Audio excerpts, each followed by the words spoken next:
Estas são emoções que me arrebatam, porque o momento é inesquecível, muda as nossas vidas. Não é nada. Perdoe-me.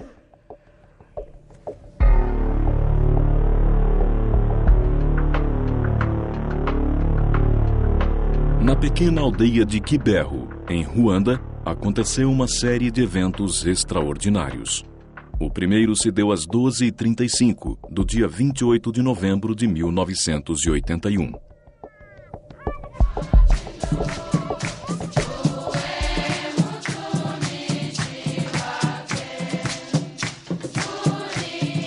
Alfonsine Mumureki, uma jovem estudante de 16 anos, aluna da escola paroquial, viu uma figura que mais ninguém conseguia ver.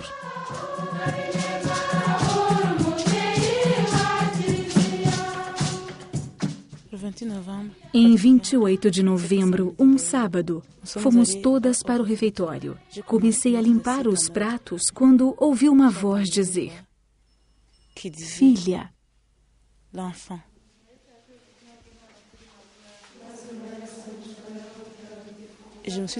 Eu me senti isolada do mundo ao meu redor. Deixei de ver todos os que me rodeavam e só conseguia ver uma nuvem. Uma bela senhora estava na nuvem. Lhe perguntei: "Quem és, minha senhora?" E ela respondeu: "Sou a mãe da palavra."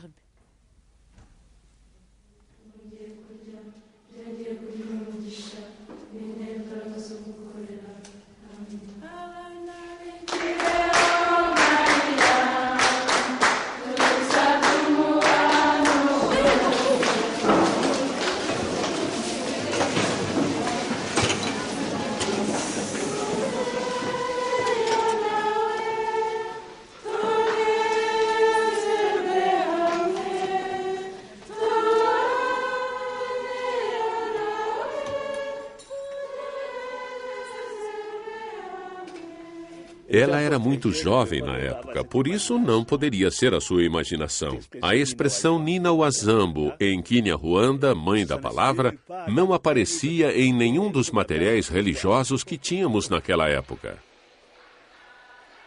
A mãe da palavra reapareceu a Alfonsine nessa mesma noite. Desta vez, no entanto, falaram sobre a vida de Alfonsine e sobre sua relação com a família. A mãe da palavra lhe pediu para encorajar suas amigas a rezar com grande fervor e lhe falou sobre suas futuras aparições. Alfonsine contou tudo o que tinha se passado à diretora, mas a diretora não acreditou nela. Ela não queria estar presente nas aparições. Em vez disso, queria me ajudar a entender que eu estava vivendo uma mentira, para reconsiderar, e que eu devia parar com toda esta tolice. Contudo, eu a via regularmente e podia sempre dizer o que a mãe da palavra me disse. Todo mundo em Kibeho costumava dizer que talvez ela fosse maluca. A criança é maluca. Não acreditávamos naquilo. Às vezes, perguntava a mim mesma se aquilo seria real. A Alfonsine Mumureki, com a sua personalidade tempestuosa, tinha visto a Virgem Santíssima. A Alfonsine nas aulas é uma aluna como todas as outras. A Alfonsine Mumureki era uma jovem que não rezava muito. Rezava quando era necessário. No princípio, quando começaram as aparições, nunca acreditamos nela. Quando me confrontaram, sugeriram que eu era desequilibrada. Quando a Virgem Maria me disse: "Irei aparecer no dia tal e no dia tal." E depois algumas pessoas diziam: "Não é verdade." Se tornava um inferno todo o tempo de espera antes das aparições. Não era nada fácil. A região de Gisaka, onde Alfonsine foi criada, é conhecida por todo o Ruanda pelas suas práticas místicas. Por isso, as pessoas começaram a pensar que Alfonsine estava colaborando com as forças sobrenaturais malignas. Todos nós, ruandeses, temos medo desta região, porque dizem que lá há muitas bruxas. Eu tinha 16 anos, tinha acabado de chegar, quando se colocaram à minha frente e me disseram: temos a certeza absoluta de que não se trata da Virgem Maria e podemos prová-lo com base no testemunho desta e daquela pessoa, senti que aquilo era diabólico. Compreendi imediatamente estes ataques. Podia sentir o meu coração palpitando, como se alguém estivesse me batendo, tentando me matar. Foi ali então que eu, apesar de tudo, comecei a rezar. Eu disse: certo, Mãe da Palavra, acredito que sois vós. É o que sinto aqui dentro, que me tens aparecido. Não é possível que vos reveleis a outros, de outra região e classe que não as minhas, com quem eu nunca tenha falado. Se pelo menos pudesseis ter escolhido outra moça.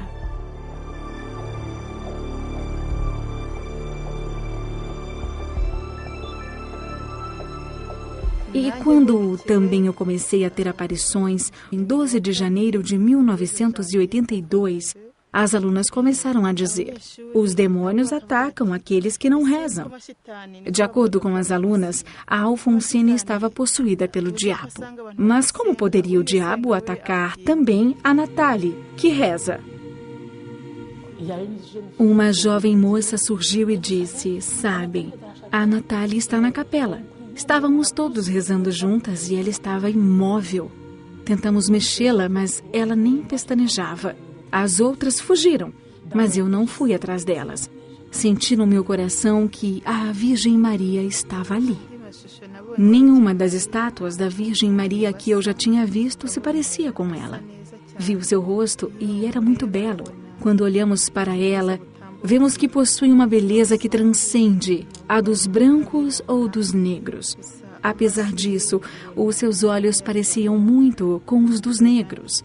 Ela tinha entre 20 e 30 anos. Parecia uma jovem noiva. Tinha um ar muito jovem. Ela disse: a mensagem que te deixo não é destinada apenas a ti. É antes uma mensagem para o mundo inteiro. O que te digo, não digo apenas a ti. Digo a todas as pessoas da terra. Ela disse que as pessoas viviam como queriam. Pediu que amássemos a Deus e os nossos semelhantes com um amor sem falsidade. Nem as minhas colegas, nem a diretora, nem os tutores, nem os professores compreenderam algo do que estava acontecendo. Até 1982. Nos perseguiram. A diretora costumava dizer: espalhas sentimentos de insegurança por toda a escola, vou dispensar você. Mas a Virgem continuou fazendo milagres. As alunas, a diretora e alguns dos professores foram convertidos. 3 meses depois da primeira aparição, aconteceu uma coisa que provaria que o comportamento da Alfonsine e da Nathalie era digno da sua fé. No dia 1º de março de 1982, uma terceira aluna, Marie Claire, viu também a Mãe da Palavra. Até essa época, tinha sido uma oponente vociferante, incitando as colegas a se revoltarem contra a Alfonsine e a Nathalie, as acusando de estarem possuídas pelo diabo. A partir daquele momento, as crianças do colégio começaram a dizer: isso é extraordinário. A Marie Claire, que perseguia a Alfonsine, também tem visões. Pelo que a Alfonsine me disse, a Marie Claire a beijou e lhe disse que o que ela dizia era verdade, que estava certo. As notícias acerca dos extraordinários acontecimentos de Quiberro logo se espalharam por todo o país. Jornalistas e peregrinos de todo o Ruanda, países vizinhos e de mais longe, incluindo da Europa, começaram a se dirigir à pequena aldeia. Uma pessoa estava em frente a Marie Claire, que eu não conseguia ver. Foi o seu olhar, fixo num só ponto, que me fez acreditar que alguém estava ali. Havia uma espécie de diálogo e todos os presentes conseguiam adivinhar as questões que estavam sendo colocadas.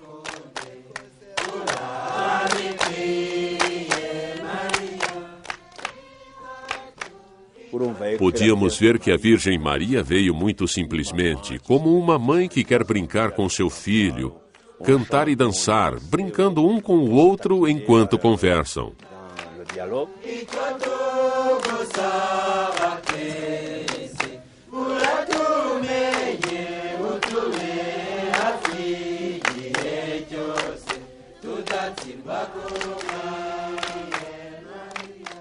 Quando uma aparição começa, não há pânico nem medo. Fiquei sempre espantada com o local.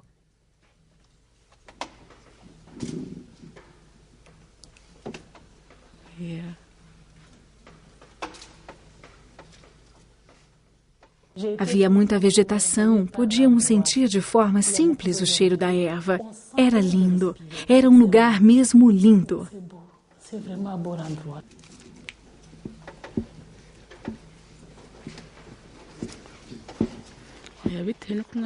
Desde que me dissestes que devia me comportar sempre da melhor forma, mesmo quando não fosse me visitar tantas vezes, à parte as aparições, está tudo bem. Tenho de me comportar bem. É muito importante para mim, para não ter maus hábitos. O que me inspira hoje em dia, na minha vida cristã, é a simplicidade da Virgem Maria.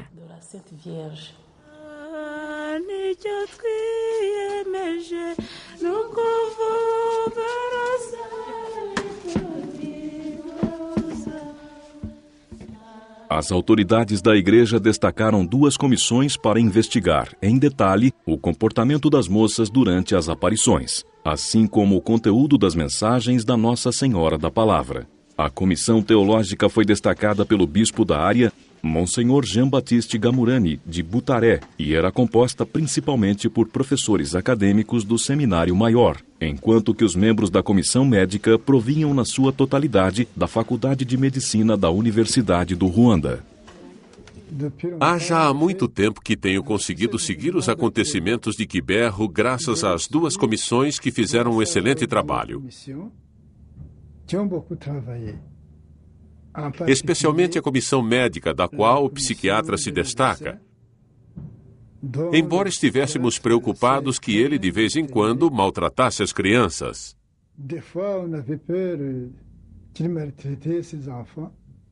Observei, ouvi, vi o que estava acontecendo. Tirei notas e reportei ao bispo.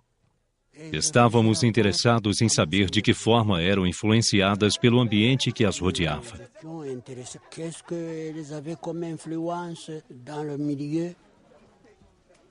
Fizemos vários testes durante as aparições. Por exemplo, para apurar se um visionário está em contato com o mundo ao seu redor, se consegue ouvir, se está sofrendo, lhe picávamos, por exemplo, um dedo com uma agulha. Até utilizávamos uma vela acesa para ver se a criança afastava a mão. Nem reagiam quando as beliscávamos.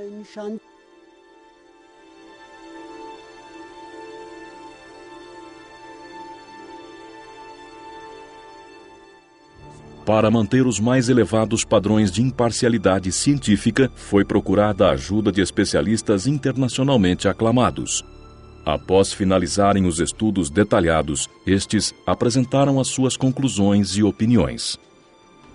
Concentrei-me no olhar de Alfonsine Mumerec. A Alfonsine estava rodeada por uma multidão de jornalistas que a fotografavam sem cessar com flash. Antes de uma aparição, ela piscava os olhos com a luz dos flashes, mas não durante uma aparição. Pode-se dizer que ela se desligava completamente do mundo que a rodeava.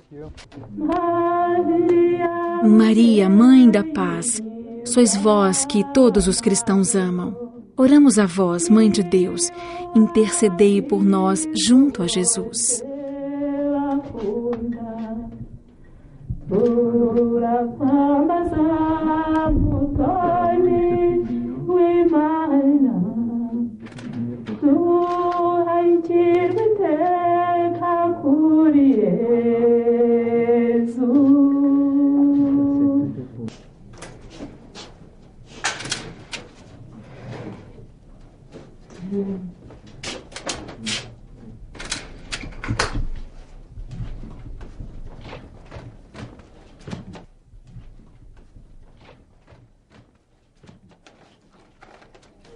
Os testes sucessivos mostravam que durante uma aparição, qualquer ligação destas moças com o mundo exterior cessava. Elas se desligavam, não viam o mundo ao seu redor como nós. Não ouviam nada. entravam noutro mundo que se tornava mais real do que a realidade que as rodeava. Podemos voluntariamente nos manter num estado como aquele durante talvez 1, 2 minutos, mas não certamente durante 10 minutos ou 1 hora. Isso é impossível. Tem de haver algo que prenda seu olhar. O mesmo se passa com a audição. Elas ouviram vozes que os outros, claramente, não conseguiam ouvir. O olhar das jovens estava virado para o céu, diretamente para o sol brilhante, diretamente sobre as suas cabeças durante cerca de 1 hora. Olhavam fixamente para o sol sem queimar a retina. Gostaria muito de ter uma explicação, porque é um fenômeno que, sem dúvida, está nitidamente além da vontade humana. Até para alguém que sofra de histeria. Quanto aos olhos, a retina ficaria queimada, claro, e as delas não.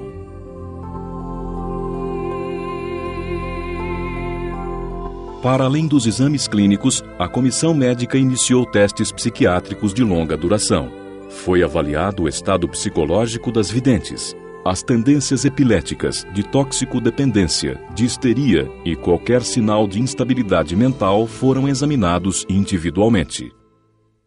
Seguíamos o caso destas crianças há 1, 2, 3 anos. Vimos como elas evoluíram e, fora as aparições, não havia nada que lhes pudéssemos repreender. Não consigo encontrar uma explicação médica. Não consigo encontrar uma explicação terrena. Existe, obviamente, algo maior acontecendo aqui que a ciência apenas pode documentar. E isso é tudo. As aparições eram acompanhadas por uma variedade de fenômenos sobrenaturais. As viagens, que podiam ser qualificadas como místicas das videntes, por vezes, duravam mais de 10 horas. Os estados de êxtase eram longos e silenciosos, com a Alfonsine ou a Nathalie estendidas, imóveis como se estivessem em coma. O peso delas aumentava até um ponto em que se tornava muito difícil erguê-las. Naquele estado, a sua alma viajava, visitando locais para além daquilo que as rodeava, onde viam imagens que descreviam após o seu regresso. Lembro-me excepcionalmente bem de um dia. Ela apareceu perante mim e disse: "Vais dizer à tua superiora que te quero levar numa viagem." Fiquei maravilhada por poder dizer à minha diretora que a Virgem Maria me ia levar numa viagem. Ela me levou a um lugar onde as pessoas viviam tristes. Não era agradável à vista. E por isso perguntei-lhe: "Por que me trouxestes aqui? É muito triste." Ela respondeu: "Temos de agradar a Deus. Temos de fazer o que Deus quer, ou então acabamos aqui." Depois, chegamos a outro lugar que era mais calmo, mas igualmente triste. Certo, não era alegre, mas em comparação com o primeiro lugar, era melhor. Depois chegamos ainda a outro lugar. Era maravilhoso. Podia ouvir sons, música, vozes doces. Eu disse: "Mas não consigo ver ninguém aqui." Ela respondeu: "Enquanto estiveres na terra, não verás as pessoas que cantam." Aquilo revelou mais ou menos o que me espera, dependendo, é claro, do meu comportamento, incluindo certas dificuldades que terei de enfrentar. Mas, é claro, não poderei esquecer o essencial: rezar o rosário, ir à missa, viver os mistérios do seu Filho, viver os sacramentos que a Igreja oferece, pois é daqui que vou retirar as minhas forças.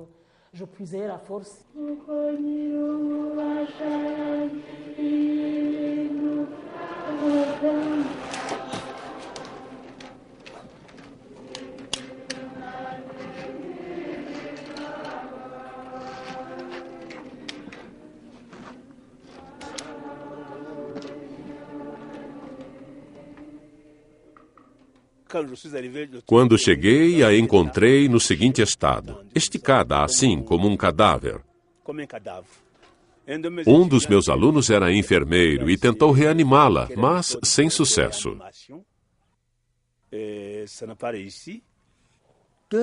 2 homens não conseguiram levantar uma criança de 20 a 30 quilos, mesmo sendo 2 homens adultos.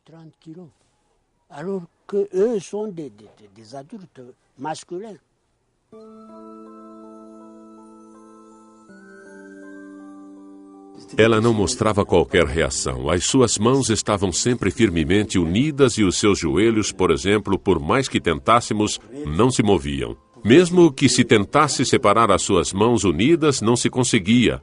Assim, tentamos testar a sua reação à dor, mais uma vez, sem qualquer efeito.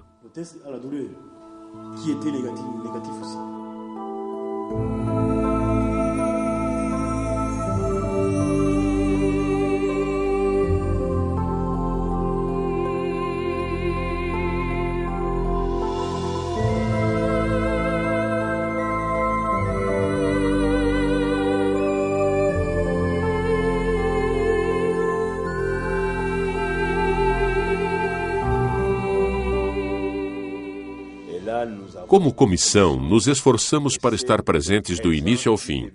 Efetuamos todos os testes possíveis quando ela se encontrava naquele estado. O que nos mostrou que, apesar de tudo, existia aqui algo que era verdadeiramente extraordinário.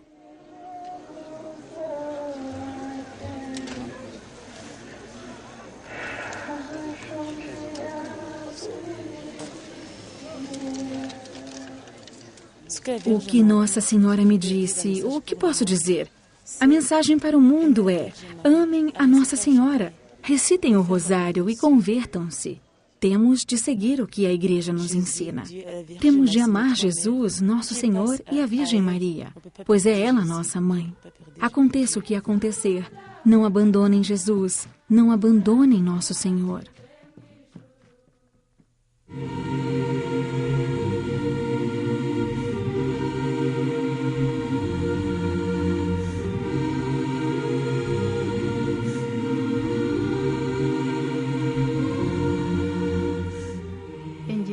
Alguns elementos da mensagem eram semelhantes, mas cada criança tinha sua mensagem específica.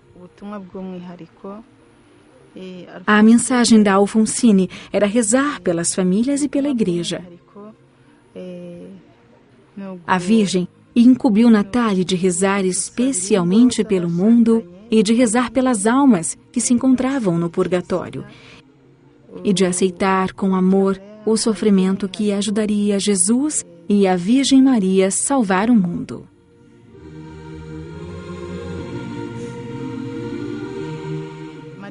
A Marie Claire recebeu a mensagem especial de rezar e ensinar a outros o Rosário das Sete Dores. Pesquisamos a possibilidade de influências exteriores. Vimos que ela não podia ter encontrado isto sozinha num livro. Por outro lado, sabíamos que esse rosário tinha existido. Apesar de ninguém neste país, nem mesmo padres ou bispos, saberem da existência do Rosário das Dores.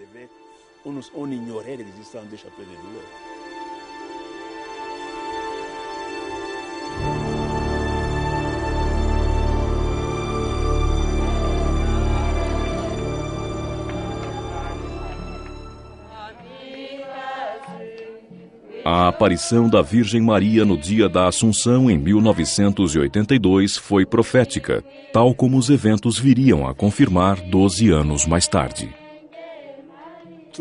Todos esperavam uma aparição alegre e festiva. No entanto, aconteceu precisamente o contrário, e todos ficaram surpreendidos e um pouco estupefatos ao serem confrontados com o Calvário. A Virgem Maria apresentou-se perante as videntes com lágrimas nos olhos, chorando. Estava inconsolável. A sua tristeza devia-se ao fato de nos estar transmitindo uma mensagem de salvação que não desejávamos receber. Quando examinamos o comportamento das videntes sob análise, percebemos que se tratava de algo sério.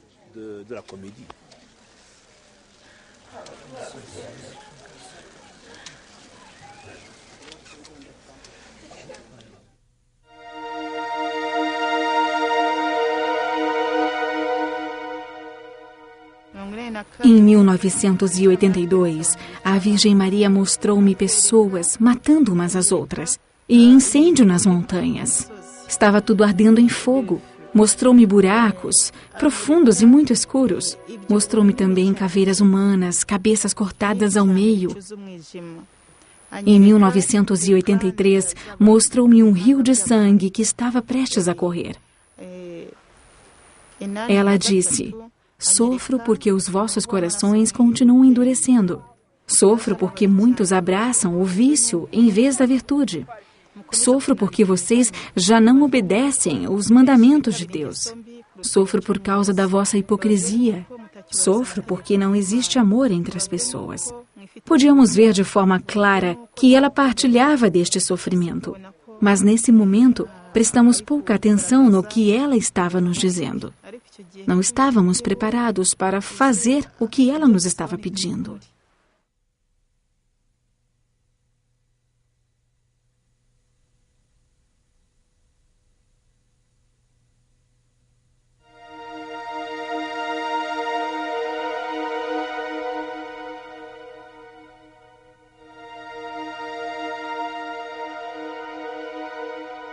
A guerra civil em Ruanda eclodiu em outubro de 1990. O genocídio que se seguiu em abril de 1944 tirou a vida de 800 mil vítimas.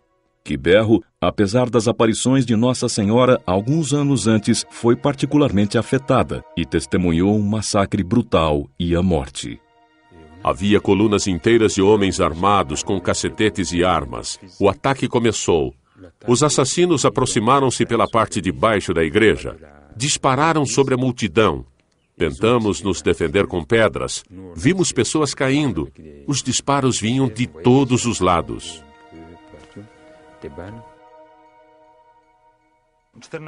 No dia 14 de abril de 1994, ocorreu aqui um genocídio em massa. 12, talvez até 20 mil pessoas morreram nesta região. Mais seguramente 10 ou 11 mil neste local. Especialmente aqui, na igreja, à nossa frente. A igreja da paróquia, onde muitos se refugiaram dos assassinos na esperança de que um local sagrado, como uma igreja, fosse respeitado, se não as suas vidas, pelo menos o local, e representasse assim a sua salvação.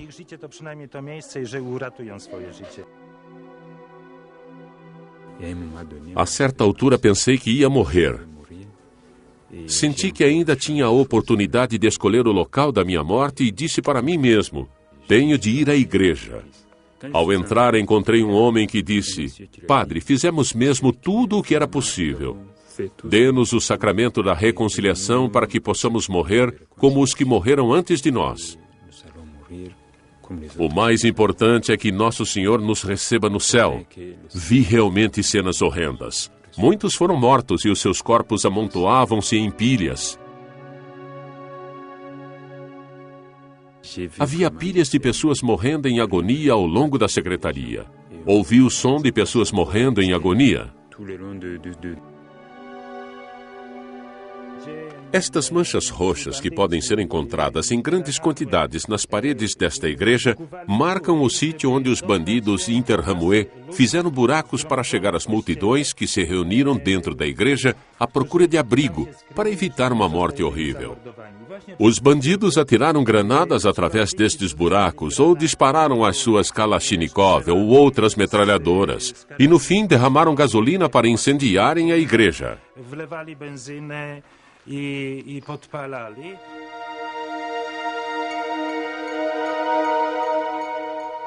Aqueles que não foram mortos pelas metralhadoras ou pelos fragmentos de granadas foram queimados vivos.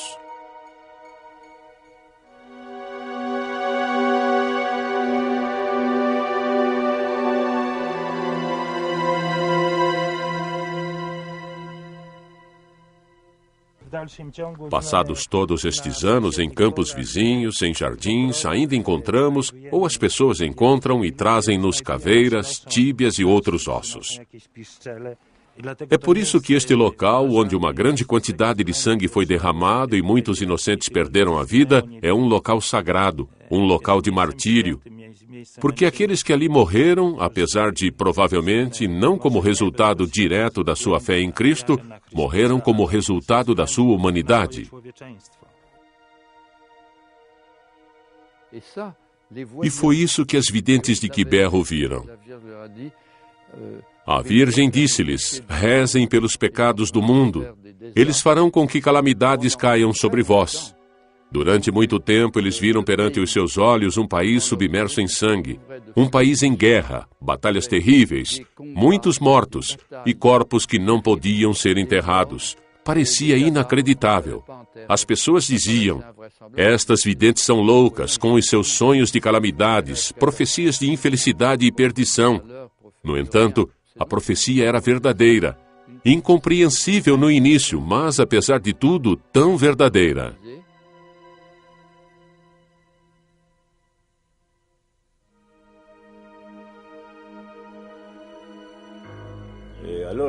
Para mim, Quiberro será sempre um símbolo, um testemunho do Evangelho da Cruz e da natureza redentora do sofrimento.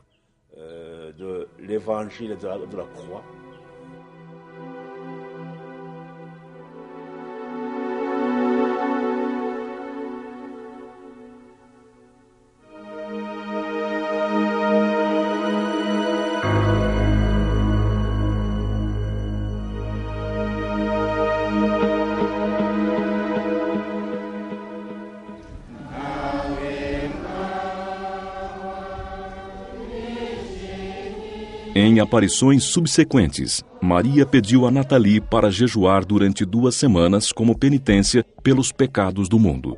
Ela deveria procurar alimento unicamente na Palavra de Deus e na Sagrada Comunhão.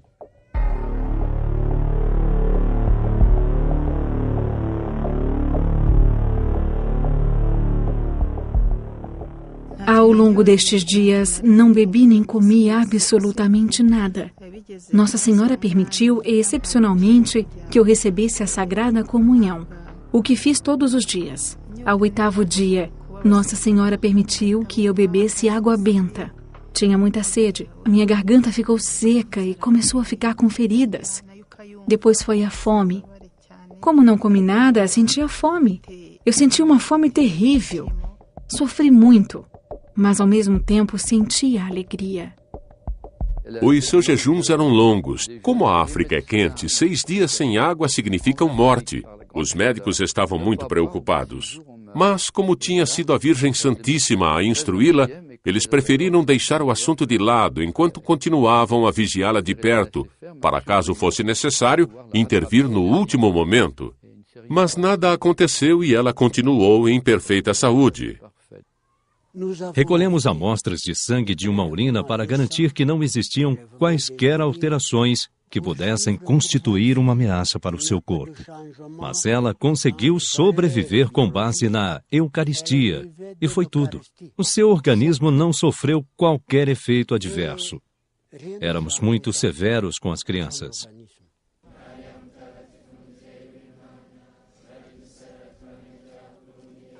Tenho de admitir que, no início, éramos contra e estávamos ansiosos para encontrar algo que provasse que tudo era falso.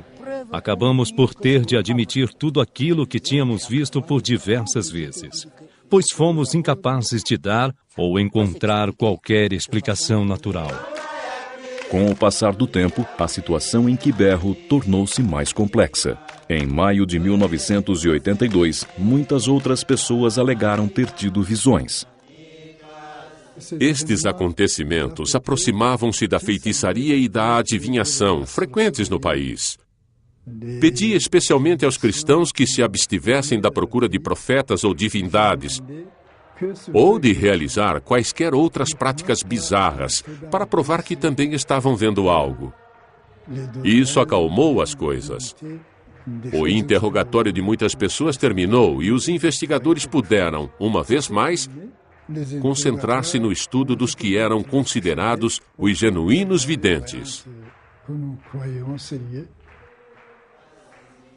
Após 20 anos de pesquisa meticulosa, as 2 comissões, médica e teológica, reconheceram somente como autênticas as visões das primeiras 3 moças, Alfonsine, Nathalie e Marie Claire.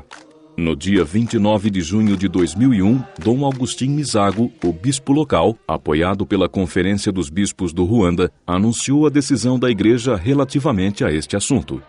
Na minha capacidade de bispo diocesano deste local, declaro que, sim, a Virgem Maria apareceu em Quiberro, no dia 28 de novembro de 1981, em ocasiões subsequentes, nos meses que se seguiram.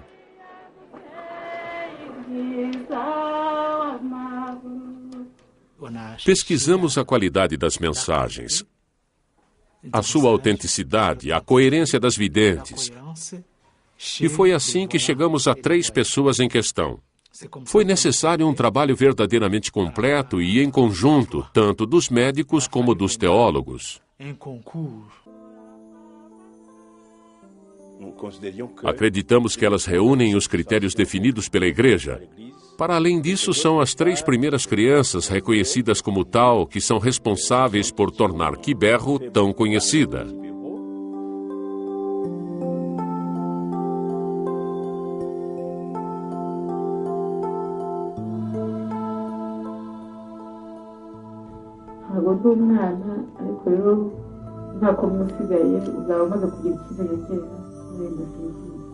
Obviamente, as mensagens e o seu conteúdo são o mais importante. Mas existem também os frutos espirituais trazidos para a comunidade cristã como resultado das mensagens. As aparições públicas em Quiberro eram mais frequentes do que as de Lourdes ou Fátima. Ao longo de 8 anos, Nossa Senhora falou com Nathalie pela primeira vez no dia 3 de dezembro de 1983 e com Alfonsine em 28 de novembro de 1989. Entretanto, a Virgem Santíssima apareceu algumas vezes em particular. Ela disse-me: seja paciente. Perguntei-lhe se devia entrar numa ordem religiosa. Ela me disse para ficar aqui, em Quiberro. Ela me disse: tu, se una a mim. As pessoas e as coisas são passageiras. Tu, agarra-te a mim e tem mais confiança em mim do que uma criança em relação aos seus pais. E em seguida me disse: reza muito, para que não sejas superada. Desde então, nunca mais regressou.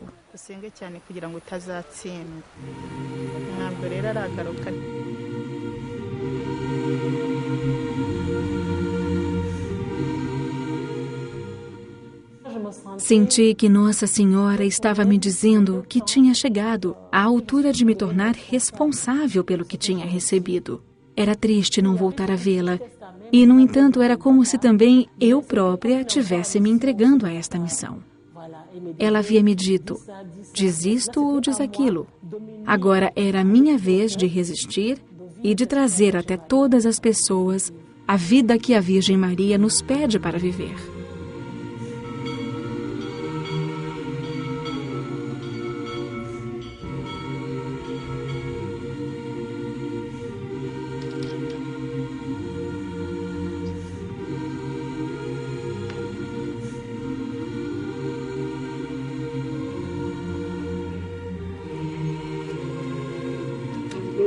Gostaria de deixar ao vosso cuidado todos aqueles que estão doentes, acima de tudo, aqueles que estão desesperados pelo seu estado de saúde, pois sofrem uma grande dor física e muitas vezes acabam por perder a vontade de se comunicar com os outros. Vão em seu auxílio. Vão em auxílio daqueles que têm esperança numa cura, bem como daqueles que perderam a esperança. Nossa Senhora pediu especificamente que fosse construída uma capela aqui, como um sinal duradouro da sua visita. As autoridades da igreja trataram os desejos da Virgem Maria de forma séria. Precisamente no local das primeiras aparições da África, foi edificada e consagrada uma igreja a Nossa Senhora das Dores em 31 de maio de 2003.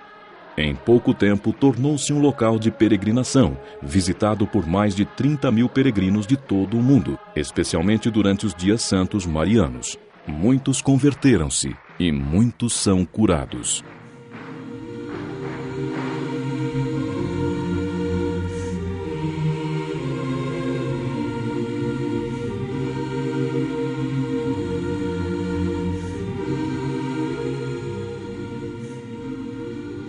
Sempre que havia uma aparição aqui em Quiberro, a Virgem Santíssima dizia: meus filhos, gostaria que todos aqueles que estão doentes sejam curados.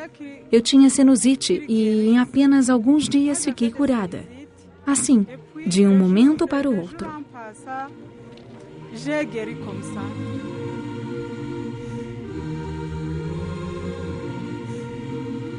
Eu me sentia tonta e caía muitas vezes. As recaídas tornaram-se ainda mais frequentes.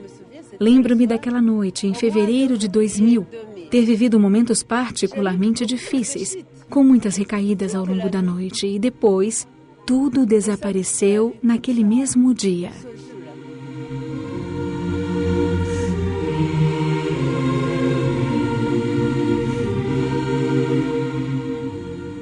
Eu estava entre aqueles que se recusavam a reconhecer as aparições de Quiberro. Vim na companhia de um amigo. Não estava habituado a rezar, mas depois do que tinha visto com os meus olhos em Quiberro, a minha consciência começou a questionar-me. Era um soldado, por isso voltei aqui para rezar após a minha desmobilização. Lá para o fim de dezembro de 98, voltei para agradecer a Deus e fiquei durante uma semana em isolamento. Durante o isolamento, Deus fez milagres que me proporcionaram paz e me conduziram à conversão. O padre que nos acompanhou falou das nossas vocações, sobre a nossa paróquia e sobre como ela era infrutífera. Ele explicou tudo isto à vidente, dizendo de uma vez: pois bem, tem de pedir à Virgem Maria que nos ajude verdadeiramente com as nossas vocações. Eu disse: Maria, Mãe de Jesus, fazei algo, pois também gostaria de me tornar padre, mas não sei como proceder. Não tive de esperar muito tempo. Deve ter sido cerca de um ano mais tarde que me juntei aos padres palotinos. Um professor que maltratava os seus alunos, que nos perseguia, foi a prova de mais um sinal. Ele mudou. Tomou gosto pela oração a ponto de se ter tornado padre. Isso também contribui para a mudança gradual dos alunos.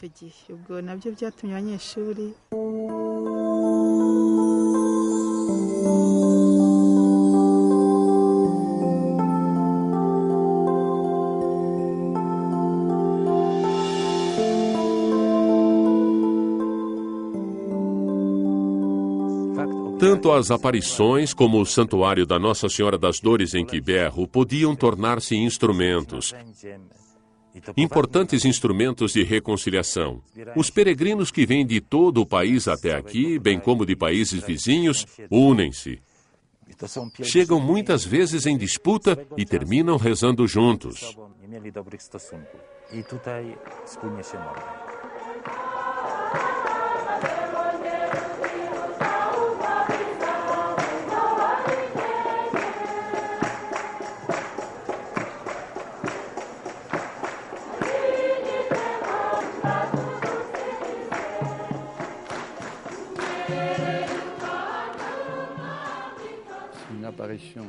Nunca sabemos ao certo se uma aparição é autêntica ou não. Pode existir uma probabilidade elevada. Podemos ter uma convicção moral. Mas uma aparição nunca é um dogma. Não se torna um artigo de fé da Igreja.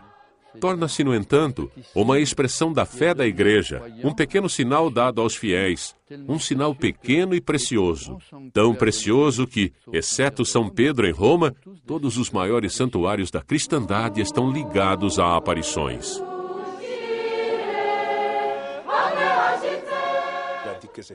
Nossa Senhora disse que tinha vindo para nos ajudar a acender novamente, pois podia ver que o mundo estava, uma vez mais, em perigo, que as coisas corriam mal e que deve haver uma forma de ajudar a nos recuperarmos.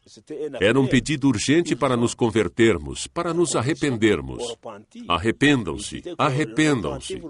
Se não o fizerem, cairão num abismo. O mundo não está bem. Aqui no Ruanda, não nos convertemos em número suficiente e vimos as consequências. A guerra, o genocídio, E mesmo na região dos Grandes Lagos, como podem ver, o sangue que foi derramado e ainda é derramado. Tudo isto mostra precisamente que o homem, o coração do homem, tem dificuldade em converter-se. É uma fórmula que é repetida de aparição em aparição e foi aplicada pela primeira vez em La Salette. Serei forçada a deixar cair o braço do meu filho. Acredito que é uma fórmula visual que a Virgem aplica para garantir que os leigos percebam. Mas não será Deus que irá atacar o mundo. O mundo está se autodestruindo.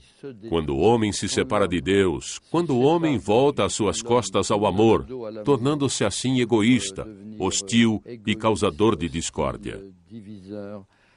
Bem, aí a humanidade se autodestrói e separa-se voluntariamente de Deus. A justiça de Deus não é como a justiça humana, que pratica a lei da guilhotina, onde se cortam cabeças. A justiça de Deus é inata.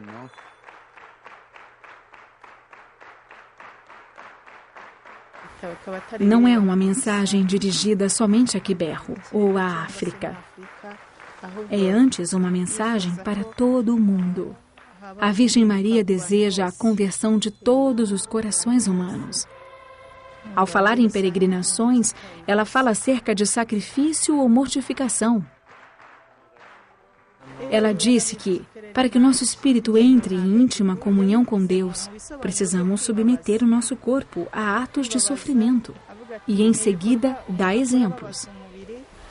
Ir em peregrinações, jejuar, rezar de joelhos.